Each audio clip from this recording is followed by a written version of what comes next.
Ah, hi, guys. It's Monday night or Moon Day, as a lot of Teen Wolf fans like to call it. And yeah, I'm doing the my latest episode of Teen Wolf. This one entitled Galvanize. So right off the bat, this episode is another one of those setup episodes, which I feel like they do this one a lot better. This one wasn't nearly as slow as I thought, so there was a lot more interesting things going on. So, yeah, some of the little things about this is, this episode takes place on, I guess what, Devil's Night, Hell Night, the night before Halloween. So, a good bit of the first episode is, the first bit of the episode spent, people pranking Coach, because, it's his birthday or whatever. And, there's just a lot of little things happening in this episode, which is why I think this makes it a really good episode. There's a lot of funny slash like interesting close moments between Isaac and Allison.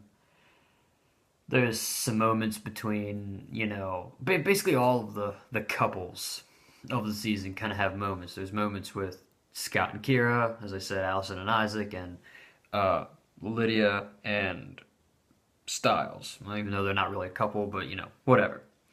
But whole focus of this episode is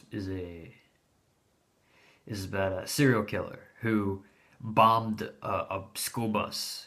Because he said he saw kids that with glowing eyes, which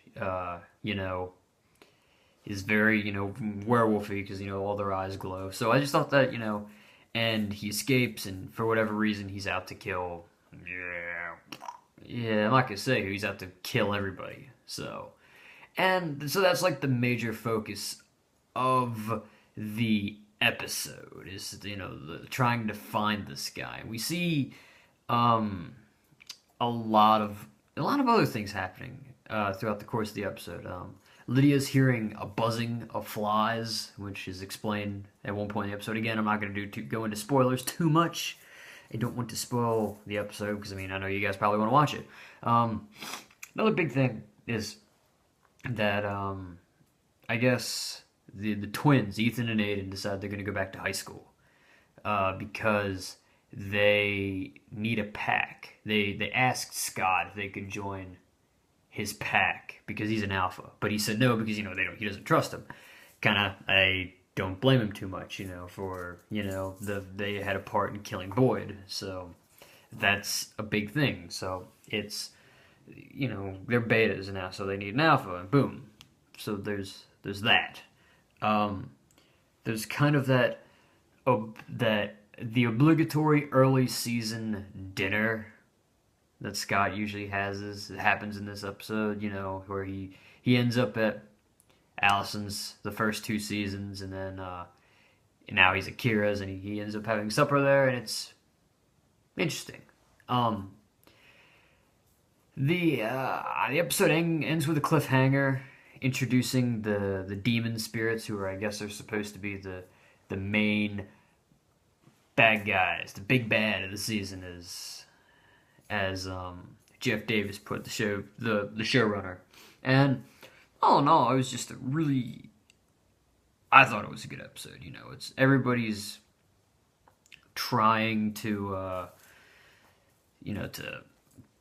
to put all the pieces together, with the serial killer, and just trying to survive, really, because anybody and everybody's at risk. If I had to put like a focus on this episode, this is a very Lydia and Kira heavy episode. We find out a lot about Kira in this episode, her family, and we find out a lot about Lydia in this episode, which is a good thing. I feel like, at least up until this point, Lydia hasn't gotten too much camera time. She's kind of been in the background. She hasn't been too important. And all in all, I just thought, again, it's not, if you like the semi-action-packed episodes that Teen Wolf has, you're not going to like this episode. It's a good story plot-based episode. There's, A lot of characters, get reintroduced. We finally, I think it's the first time we see Danny in this half of the season. Not the first time we see Coach. It's the first time we see Chris Argent in this half of the season. First time we saw Kira's mom. There's all kinds of characters. It's like, oh, there they are. We've seen them. So, all in all, without spoiling much, there's not really much I can say. It appears as though everybody's gotten over. So I don't know how much time has elapsed since the last episode of this one. Because it seems like everybody's, okay. Scott, is kind of embraced being a werewolf again, and I don't know if Allison's better because we haven't seen her shoot, and I don't know if Styles doesn't read, so I don't know if he's better, but it'd be cool if they brought that back later in the season.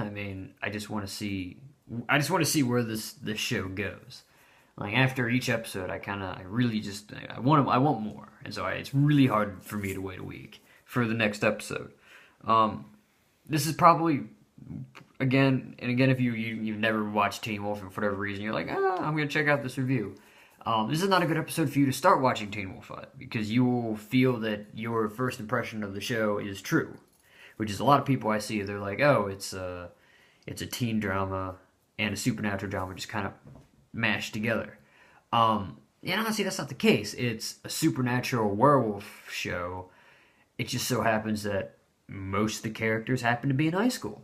And so this is, an episode where it's very high school driven. There's not much supernatural going on in a way. Well, there's an interesting scene with the killer where involving flies very early in the episode, within like the first 10 minutes. So, there's that, and then there's the end and everything with Lydia, but other than that, nothing really supernatural happens. It's all kind of straightforward. So, again, just don't start with this episode. If anything, I'd say start with, more bad than good. Don't start with Galvanize, because Galvanize is, an okay episode in that sense. But at least for me, being, 3 seasons in, being invested in the characters, it was a really good episode for me. So I'd give this episode an 8.5 out of 10, because this was a good episode. Like, this, it's not the best episode I've seen, but it's a good. I feel like it's plot-wise one of, plot-wise very good, or setup-wise a very good episode. Probably the best setup episode Teen Wolf's ever had. So I'm rambling now, so I'm gonna stop. And I hope you guys liked it. And yeah, bye.